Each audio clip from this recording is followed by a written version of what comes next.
بیٹیوں کے لیے شبھ اوسر ہے اس کتاب پر ایمان لانے کے لیے، ہمارے بھائیوں کے لیے شبھ اوسر ہے اس قرآن کریم پر ایمان لانے کے لیے۔ اب ذرا سوچئے یہ سائنٹیفک تصور، اور اس کے بعد پھر آج ہمارا یہ خیال کہ اس قیامت کے لیے ہم دوبارہ نہیں اٹھیں گے۔ میرے بھائیوں ذرا سوچو اس قیامت کے لیے ہم نے اور آپ نے تیاری کیا کی ہے؟ اس قیامت کے دن جواب دینے کے لیے کیا تیاری کی؟ لا تزال قدم عبد یوم القیامہ حتی یسأل عن اربع، اللہ کے نبی فرماتے ہیں جب تک 4 سوالات تم سے نہ کر لیے جائیں، اور ایک حدیث میں آتا جب تک 5 سوالات تم سے نہ کر لیے جائیں تم اپنا قدم ہٹا نہیں سکتے، ہلا نہیں سکتے۔ اس 5 سوالات کا جواب دینے کے لیے تم نے کیا تیاری کر رکھی ہے؟ وہ جواب جو اٹھے ان عمری فیما افنا، او نوجوانوں یہ سوال ہوگا کہ میں نے تجھے 80 سال کی عمر دی تھی، تو نے اس عمر کو کہاں گنوایا؟ میں نے تجھے جو 70 سال کی عمر دی تھی، تو نے اس عمر کو کہاں گنوایا؟ ہم نے تجھے 90 سال کی عمر دی تھی، تو نے اس عمر کو کہاں گنوایا؟ میرے پیارے بھائیوں، میرے بزرگوں، تمہیں بھی سوال کا جواب دینا ہوگا۔ ذرا سوچو اس سوال کے لیے ہم نے کیا تیاری کر رکھی ہے؟ پھر اللہ تعالیٰ کہتا ہے، اللہ کے نبی فرماتے ہیں پھر نوجوانوں سے اور ان عمر رسیدہ لوگوں سے ان کی جوانی کے متعلق ایک الگ سے سوال کریں گے۔ وَن شَبَابِهِ فِيمَا أَبْلَىٰ، اے نوجوانوں تم سے پوچھا جائے گا کہ یہ 15 سال سے 25 سال سے 40 سال تک کی عمر، یہ نوجوانی اور جوانی تم نے کہاں گوائی ہے؟ ہم نے تمہیں اس جوانی میں تمہیں دین کے کام کے لیے ہم نے تمہیں آرڈر دیا تھا، حکم دیا تھا، تم نے دین کے کاموں میں تبلیغ کے لیے تم نے اس کو لگایا یا نہیں لگایا؟ میرا اسلام دنیا میں اس کا جنازہ لوگ نکال رہے تھے، تم نے اس کی رکھا کیا نہیں، تم نے اس کی حفاظت کیا نہیں کی ہے۔ میرے پیارے بھائیوں یہ کام نوجوانوں سے سدھرے گا، یہ کام نوجوانوں سے، میرے بزرگوں کے مشوروں سے چل کر نوجوانوں تم ان کے مشوروں کو مان کر اس دین کی باغ ڈور کو اپنے ہاتھوں میں لو اور اس دین کے لیے کام کرو۔ ہماری جمعیت شبان کو بھی مضبوط کرو، ہماری جماعت کو بھی مضبوط کرو، ہمارے اداروں کو بھی مضبوط کرو، اور تمہارے یہاں جتنے کمزور لوگ ہیں ان کو بھی تم مضبوط کرو۔ یہ کام تمہیں کرنا ہے۔ اے نوجوانوں اس کے لیے تمہیں تن من دھن کی قربانی دینا ہے، کہیں ایسا نہ ہو۔ البدایہ والنہایہ میں حافظ ابن کثیر نے اپنی کتاب البدایہ والنہایہ کے اندر حضرت اویس کا ایک واقعہ نقل کیا ہے۔ یہ اویس کوئی صحابی نہیں تھے بلکہ ایک جلیل قدر محدث تھے۔ ان محدث کا واقعہ نقل کیا ہے میرے بھائیوں کہ حضرت اویس کا جب انتقال ہونے لگا، یہ احتساب نفس ہونا چاہیے میرے بھائی، اور مسلمان کو سوچنا چاہیے کہ اس نے کیا کیا ہے۔ حضرت اویس کا جب انتقال ہونے لگا تو ان کا ایک لڑکا رونے لگا۔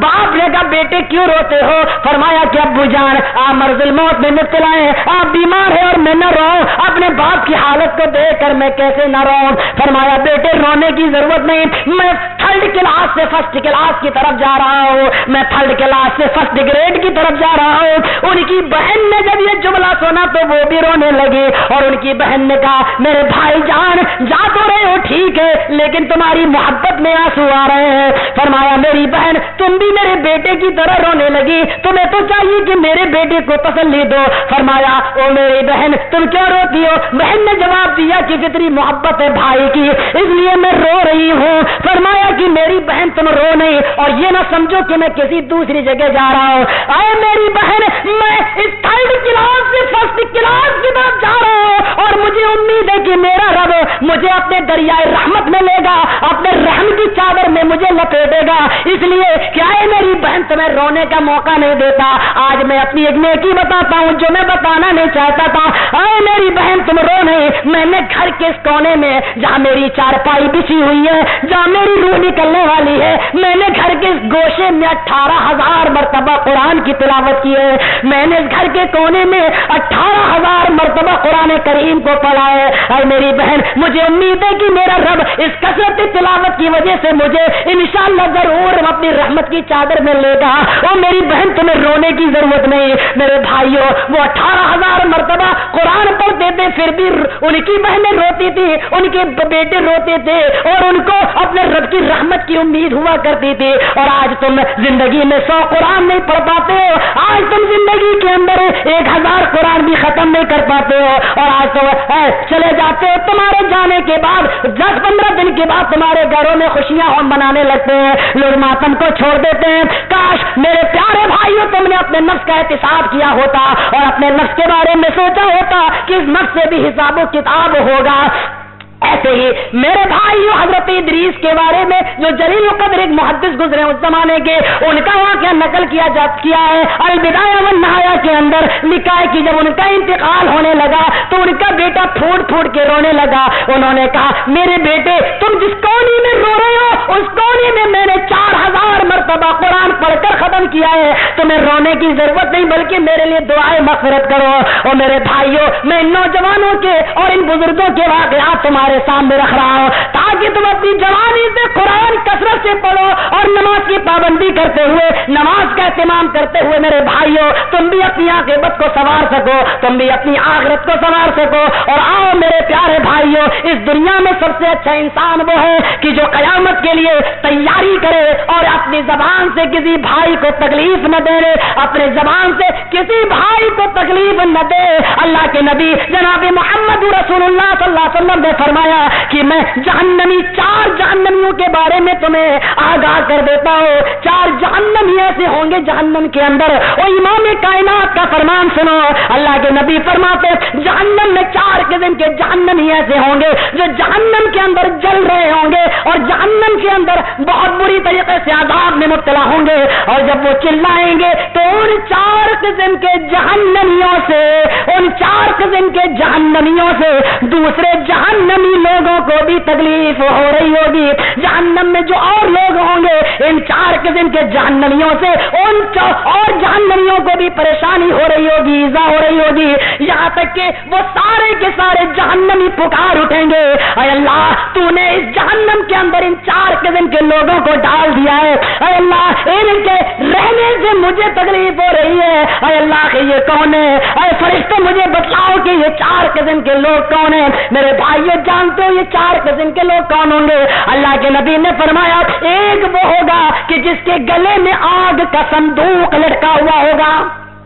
ان 4 قسم کے جہنمیوں میں ایک وہ ہوگا جو آگ کے صندوق کو اپنے گلے میں لٹکائے ہوئے ہوگا، اور نبی نے فرمایا دوسرا وہ ہوگا جو اپنی اتڑیاں زمین میں گھسیٹ رہا ہوگا، جو اپنی اتڑیوں کو زمین میں گھسیٹ رہا ہوگا، اور تیسرا وہ ہوگا جو اپنا ہی گوشت نوچ نوچ کے کھا رہا ہوگا، اور چوتھا وہ ہوگا میرے بھائیوں جو جس کی زبان بھی باہر نکلی پڑی ہوئی ہوگی، چیخنا چاہے گا لیکن اس کی آواز گدھے کی طرح نکل رہی ہوگی۔ اللہ کے نبی جناب محمد رسول اللہ صلی اللہ علیہ وسلم سے صحابہ نے پوچھا اے اللہ کے نبی یہ کون لوگ ہیں کہ جن کو اتنی دردناک سزا دی جائے گی کہ دوسرے بھی جہنمی سے پریشان ہوں گے؟ فرمایا امام کائنات نے ایک تو وہ ہوگا جس کے گلے میں آگ کا صندوق ہوگا، یہ وہ ہوگا کہ جو لوگوں کی امانتیں کھا جایا کرتا تھا اور دنیا میں نیت نہیں کیا کرتا تو ان امانتوں کو واپس کرنے کی، اور دوسرا وہ ہوگا جس کی ہتھیلیاں زمین پہ گھسٹ رہی ہوں گی، یہ دنیا میں پیشاب کر لیا کرتا تھا اور استنجا نہیں کیا کرتا تھا، بے پرواہ پیشاب کر لیا کرتا تھا اور اس کے بعد میں اس کو پرواہ نہیں ہوا کرتی تھی۔ اور جو مجھے بدلانی ہے تیسری چیز وہ یہ ہے کہ تیسرا وہ ہوگا جو گوشت نوچ نوچ کے کھا رہا ہوگا۔ اللہ کے نبی جناب محمد رسول اللہ صلی اللہ علیہ وسلم نے فرمایا یہ وہ ہوگا کہ جو لوگوں کو کی برائیاں کیا کرتا تھا بھرے مجمع میں، اور برائیاں سننے کا بھی عادی تھا، اور یہ برائیاں جب سنا کرتا تھا تو دوسروں کی برائیاں سن سن کر یہ ایسا مزہ لیا کرتا تھا جیسے انسان ہے بیوی سے جمع کرتے وقت تلذذ اٹھاتا ہے، لطف اٹھاتا ہے، ایسے یہ مزہ لیا کرتا تھا۔ ایسے میرے بھائیوں اگر یہ برائیاں ہمارے اندر ہیں تو ہم ان برائیوں کو ختم کریں اور اس قیامت کے دن کے لیے تیاری کریں جو عنقریب جس کا سامنا ہمیں اور آپ کو کرنا ہے، ساری دنیا کی انسانیت کو اس دن کا سامنا کرنا ہے۔ اس لیے میرے بھائیوں ذرا غور کرو آج وہ چنیدہ افراد کہاں چلے گئے؟ عبداللہ ابن مبارک ایک نفلی حج کرنے کے لیے جا رہے ہیں، یہ واقعہ بھی البدایہ والنہایہ کے اندر ہے، اور پورا لشکر ان کے ساتھ تھا اور جا رہے ہیں۔ غور کرو میرے بھائیوں یہ لشکر کوئی معمولی لشکر نہیں تھا، اور چونکہ عبداللہ ابن مبارک جو مشہور محدث گزرے ہیں، یہ بہت ہی تواضع اختیار کیا کرتے تھے اور انکساری سے کام لیا کرتے تھے، اس لیے یہ لشکر کے پیچھے پیچھے چلا کرتے تھے اور لشکر کا پورا خرچہ عبداللہ ابن مبارک کے اوپر تھا۔ لشکر کو لے جا رہے ہیں، ساتھیوں کو لے جا رہے ہیں میدان حج کی طرف، سواریوں نے کوچ کر دی ہے، گھوڑے اور اونٹ کی سواریاں ہونے لگی، میرے بھائی یہ سواریاں بڑھتی جا رہی ہیں۔ عبداللہ ابن مبارک تواضع اور انکساری کی وجہ سے سارے لوگوں کے پیچھے پیچھے چل رہے ہیں۔ مرغے بھی ہیں، پرندے بھی ہیں، جانوروں کا گوشت ہے، جگہ جگہ پر رک کر بنا کر وہی کھاتے ہیں، حلوہ بھی ساتھ میں ہے اور گھی اور مکھن کے کنستر بھی اپنے ساتھ لیے جا رہے ہیں۔ عبداللہ ابن مبارک ساری کی ساری پراپرٹی کے ساتھ، سارے کے سارے اسباب کے ساتھ، زیادہ راہ کے ساتھ جا رہے ہیں۔ یہ راستے کا خرچہ اپنے ساتھ لیا، پورا کا پورا اپنے ذمے لیا، اور لینے کے بعد میرے پیارے بھائیوں اپنے اور اسی راستے کی طرف جا رہے ہیں۔ بیابان جنگل سے بھی گزر گئے، تھوڑی سی آبادی کہیں دکھائی دی، جھوپڑیاں دکھائی دی، ان جھوپڑیوں کے پاس سے گزرے، چونکہ جو پنجرے اپنے ساتھ لے کے جا رہے تھے ان پنجروں میں ایک دو مرغے مر چکے تھے، اس لیے عبداللہ ابن مبارک نے حکم دیا، وہ میرے ساتھیوں مرے ہوئے جانوروں کو نکالو پنجرے سے اور اس گھور پر ڈال دو، اس جگہ پہ ڈال دو۔ میرے بھائیوں اس مرے ہوئے مرغوں کو، مری ہوئی چڑیوں کو، اس مرے ہوئے پرندوں کو نکالا گیا جو حلال تھی، جن کو کھایا جاتا تھا، لیکن مرے ہوئے جانور مر چکے ان کو نکالا اور جیسے ہی باہر پھینکا لشکر آگے جا رہا ہے۔ عبداللہ ابن مبارک پیچھے پیچھے چل رہے ہیں، کیا دیکھتے ہیں کہ جیسے ہی وہ لشکر آگے بڑھا ہے، ایک لڑکی آئی اور اس نے ان مرے ہوئے جانوروں کو اپنے ہاتھ میں اٹھایا اور فوراً چکمک ہو کر غائب ہو گئی، اس کو اپنی جھونپڑی میں لے گئی، چلی گئی۔ عبداللہ ابن مبارک خود فرماتے ہیں چونکہ میں لشکر کے پیچھے پیچھے تھا، میں اپنے ساتھیوں کے پیچھے پیچھے تھا، میں آگے سارے کے سارے لوگ آگے بڑھ گئے، میں نے اپنے ساتھیوں سے کہا رک جاؤ، اور خود عبداللہ ابن مبارک اس جھونپڑی کے قریب گئے، اس مکان کے قریب گئے اور کہا کہ اے لڑکی اگر تو مسلمان ہے تو سن لے کہ جن جانوروں کو تو نے اٹھایا ہے، جن پرندوں کو تو نے اٹھایا ہے، وہ پرندے مر چکے مرے ہوئے ہیں اور مرا ہوا جانور مسلمان نہیں کھایا کرتے ہیں۔ اور امام کائنات نے جناب محمد رسول اللہ صلی اللہ علیہ وسلم نے مرے ہوئے جانوروں کو کھانا حرام قرار دیا ہے۔ اندر سے آواز آتی ہے اے بزرگ محترم، میں جانتی ہوں یہ مسئلہ، میں یہ مسئلہ جانتی ہوں، میں اس مسئلے سے واقف ہوں، مجھے اچھی طریقے سے معلوم ہے کہ مرے ہوئے جانوروں کا گوشت حرام ہے، لیکن وہ بزرگ محترم میرے باپ کو بادشاہ وقت نے مروا دیا ہے، میرے بھائی بھی نہیں ہے، میرے پاس ایک بوڑھی ماں ہے، میں خود کچھ نہیں کر سکتی ہوں، اس لیے میرا جتنا بھی مال و دولت تھا وہ سارا کا سارا بادشاہ وقت نے کڑکی کرا دیا ہے، میرا مال و دولت بھی چھین لیا اور میرے باپ کو ظلمن ماروا ڈالا ہے، اس لیے اب میرے لیے کوئی سبیل نہیں، زندہ رہنے کے لیے جانور میرے لیے حرام ہے، یہ مرغ میرے لیے حرام ہے، یہ پرندے میرے لیے حلال ہو چکے ہیں، کیونکہ اللہ کے نبی نے یہ بھی فرما دیا ہے کہ اپنی جان بچانے کے لیے مردہ چیز کو کھا سکتے ہو۔ اس لیے عبداللہ اے بزرگ محترم اگر یہ مسئلہ آپ کو نہ معلوم ہو تو آپ بھی جان لیجئے کہ میں نے حد درجہ مجبوری میں ان پرندوں کو اٹھایا ہے اور اب یہ میرے لیے حلال ہو چکے ہیں، میں ان کو کھاؤں گی اور اپنی ماں کو کھلاؤں گی۔ اتنا کہنا تھا زمین ہل جاتی ہے، ایسا لگتا عبداللہ ابن مبارک کو جیسے بجلی چونک پڑی ہو، کاندھوں پر ایک بوجھ۔ او میرے ساتھیوں، نفلی حج کرنے سے بہتر ہے کہ اس غریب کی امداد کر دی جائے، نفلی حج کرنے سے بہتر ہے اس غریب کا خیال رکھا جائے۔ اور میرے ساتھیوں لوٹ آؤ، میرا جو خزانچی ہے وہ میرے قریب آئے۔ اے خزانچیوں، اپنے شہر واپس جانے کے لیے جتنے دینار کی ضرورت ہو اتنا نکال لو اور باقی سارا کا سارا اسے لڑکی کو دے دو، گھی کے کنستر بھی دے دو اور یہ بھی دے دو وہ بھی دے دو، اور ساری کی ساری چیزیں دے دی اور اتنا اشرفی اتنا روپیہ لے لیا، اتنا دینار جتنا شہر میں جانے کے لیے، اپنا وطن جانے کے لیے کافی ہو۔ اور میرے بھائیوں، پتا چلا کہ اسلام کی تعلیمات میں خدمت خلق بھی ایک چیز ہے، اور اپنے بھائیوں کی مجبوری نفلی کام پر زیادہ بہتر ہے کہ اپنے بھائی کی مجبوری کا خیال رکھا جائے اور اپنے بھائی کی بیجا شکوہ اور شکایت نہ کی جائے۔ اور میرے بھائیوں، وہ چاہے ہم ہو یا آپ ہو،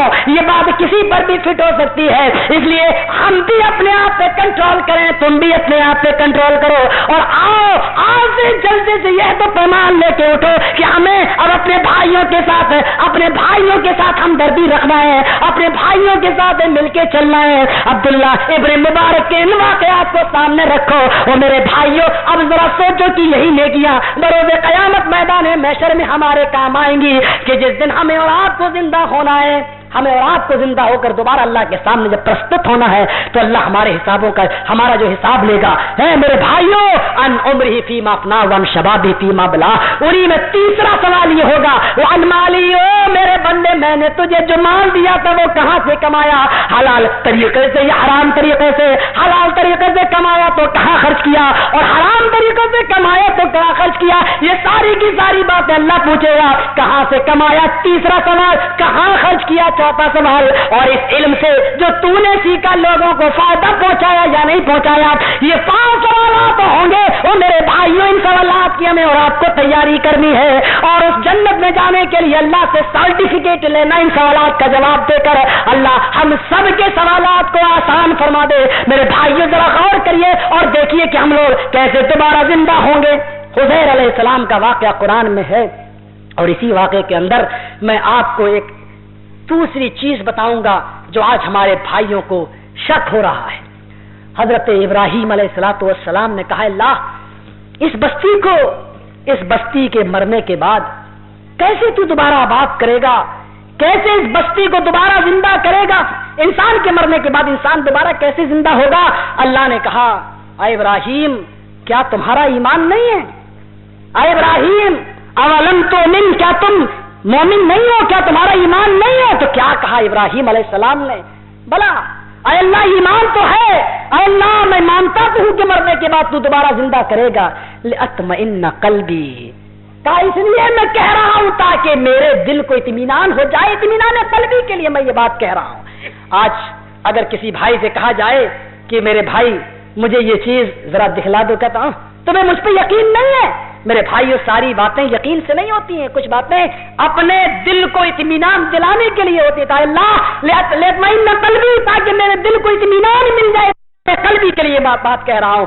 اللہ رب العالمین نے فرمایا کہ ابراہیم 4 مختلف پرندوں کو لو اور ان پرندوں کو کاٹو، ان پرندوں کو ذبح کرو، اور ذبح کرنے کے بعد ان پرندوں کا گوشت بھی خلط ملط کر دو، ان پرندوں کا گوشت بھی تم آپس میں ملا دو، اور ان کے ایک ایک جز کو ایک ایک پہاڑ کے اوپر لے جا کر رکھ دو۔ ابراہیم علیہ السلام نے 4 پرندوں کو کاٹا، اور پرندوں کو کاٹنے کے بعد ان کا گوشت خلط ملط کرنے کے بعد ایک ایک پرندے کا گوشت ایک ایک پہاڑ پہ لے جا کر رکھ دیا، الگ الگ پہاڑ پر رکھ دیا ان کا جز۔ کہا ابراہیم اب تم دور پہ جاؤ اور دور سے ان پرندوں کو بلاؤ، تم دیکھو گے یہ پرندے ریڈی میڈ ہو کر تیار ہو کر تمہارے قدموں کے پاس آ جائیں گے، تمہارے پاس کھڑے ہو جائیں گے۔ ابراہیم علیہ السلام دور پہ کھڑے ہو کر کہتے ہیں آہ آہ۔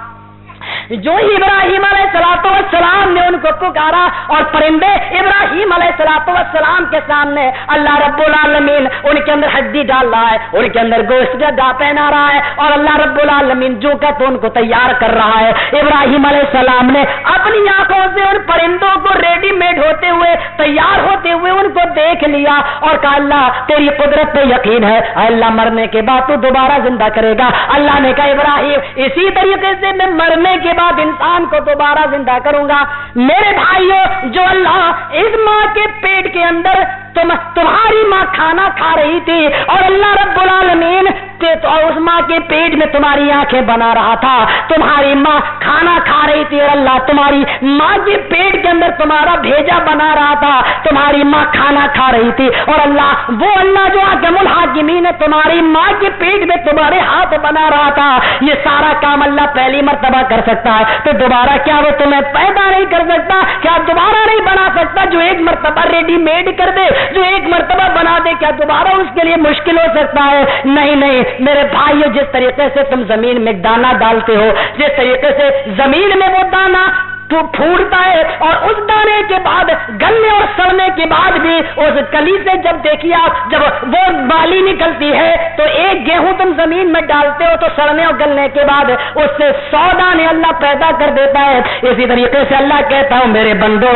تمہارے مرنے کے بعد زمین میں دفن ہونے کے بعد مرنے اور سڑنے کے بعد اور گل جانے کے بعد بھی جس طریقے سے ہم گیہوں سے 70 اور 100 دانے نکال دیتے ہیں، ایسے یہ کہ قبر سے 70 مردوں کو اٹھانے پر بھی ہم قادر ہیں۔ میرے بھائیوں آج دنیا والوں کو اس گیہوں کے دانے پہ تعجب نہیں ہوتا جو زمین میں بویا جاتا ہے، جو سڑ جاتا ہے، گل جاتا ہے، اس دانے کا کوئی وجود نہیں رہتا، لیکن زمین میں سڑنے اور گلنے کے بعد بھی اللہ رب العالمین ایک دانے سے 100 دانے بنا دیتا ہے۔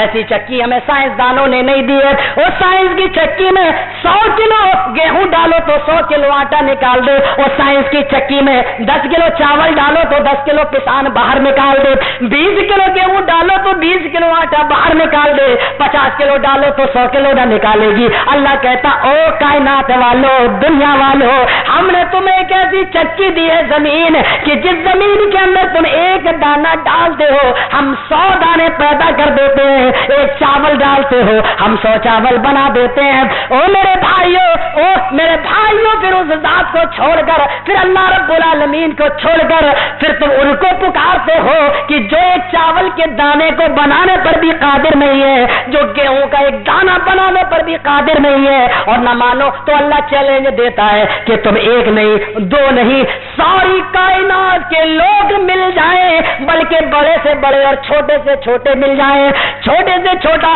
ابو جہل اور ابو لہب جیسا مجرم بھی مل جائے، اور بڑے سے بڑے امام کائنات جناب محمد رسول اللہ صلی اللہ علیہ وسلم بھی مل جائیں، اللہ کہتا ہے یہ سارے کے سارے لوگ مل کر بھی ایک چٹکی مٹی بنانے پر بھی قادر نہیں ہے۔ تو میرے بھائیو جو انسان اتنا کمزور ہو، جو ایک چٹکی مٹی بھی نہ بنا سکے، جو ایک چاول کا دانہ بھی نہ بنا سکے، جو ایک گیہوں کا دانہ بھی نہ بنا سکے، پھر کیا بات ہے کہ تم ان کو پکارتے ہو جو کچھ قدرت نہیں رکھتے ہیں۔ سوال ہے میرے بھائیو، عزیر علیہ الصلوۃ والسلام جا رہے ہیں بستی پر، کہتے ہیں کیفا انا یحیی ھذہ اللہ بعد موتها، اے اللہ یہ بستی ہائے سمجھ میں نہیں آتا، یہ بستی جب برباد ہو جائے گی، تاش ناش ہو جائے گی، تو اس بستی کے مرنے کے بعد یہ بستی دوبارہ کیسے زندہ ہوگی، دوبارہ کیسے آباد ہوگی۔ اللہ رب العالمین نے حضرت عزیر علیہ الصلوۃ والسلام کو 100 سال کے لیے موت دے دی۔ قرآن پڑھیے، قرآن کا 3 پارہ ہے، تل کا پارہ اٹھائیے، فَأَمَاتَهُ اللَّهُ مِئَةَ عَامٍ، 100 سال کے لیے عزیر علیہ السلام کو موت دے دی، موت دے دی۔ اللہ نے اماتا کہا ہے، بدھ جیویوں کے لیے، عربی گرامر جاننے والوں کے لیے شبھ اوسر ہے پڑھنے کا اور سوچنے کا، جو یہ کہتے ہیں کہ انبیاء کرام کو اور بزرگوں کو موت نہیں آتی۔ اللہ کہتا ہے کہ ہم نے عزیر علیہ السلام کو موت دے دی، فَأَمَاتَهُ اللَّهُ مِئَةَ عَامٍ، 100 سال کے لیے، اور 100 سال کے بعد کہا آئے، 100 سال کے بعد زندہ کیا، ثم بعثہ، 100 سال کے بعد جب زندہ کیا پوچھا عزیر، 100 سال کے بعد جب زندہ کیا تو پوچھا کم لبثت، آئے عزیر کتنے دن تم دنیا میں ٹھہرے رہے؟ عزیر علیہ السلام کا جواب کیا تھا؟ قرآن ان کا جواب نقل کر رہا۔ عزیر نے کہا لبثت یومن او بعض یوم، اے اللہ ایک دن یا اس سے کچھ کم۔ عزیر علیہ السلام نے کہا اللہ ایک دن یا اس سے کچھ کم۔ سوال اللہ نے کیا، عزیر کا جواب غلط تھا۔ پتا چلا کہ دنیا میں نبیوں کو بھی موت آتی ہے، اور اگر تم یہ کہو کہ انبیاء کرام کو اور ولیوں کو موت نہیں آتی، مرنے کے بعد بھی وہ دنیا کے حالات کی خبر رکھتے ہیں، تو جب پیر اور ولی دنیا کے حالات کی خبر مرنے کے بعد بھی رکھ سکتا ہے، تو پیر و ولیوں کی بنسبت سب سے زیادہ حق ہے انبیاء کرام کا کہ وہ مرنے کے بعد کے حالات کی خبر رکھیں اگر وہ زندہ ہے۔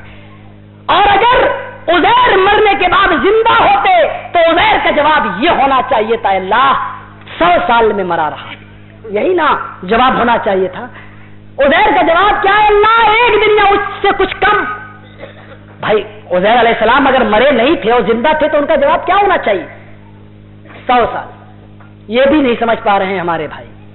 ان کا جواب کیا ہونا چاہیے؟ بڑا عجیب لطیفہ ہے. کوئی اگر آپ سے پوچھے، میں اگر آپ سے پوچھوں کہ میرے دامن میں کتنے انڈے ہیں، اگر آپ بتا دو تو 5 تمہارے، تو اب اس سوال کو سمجھنے میں بھائی کیا پریشانی؟ اب اس سوال کو سمجھنے میں کیا پریشانی؟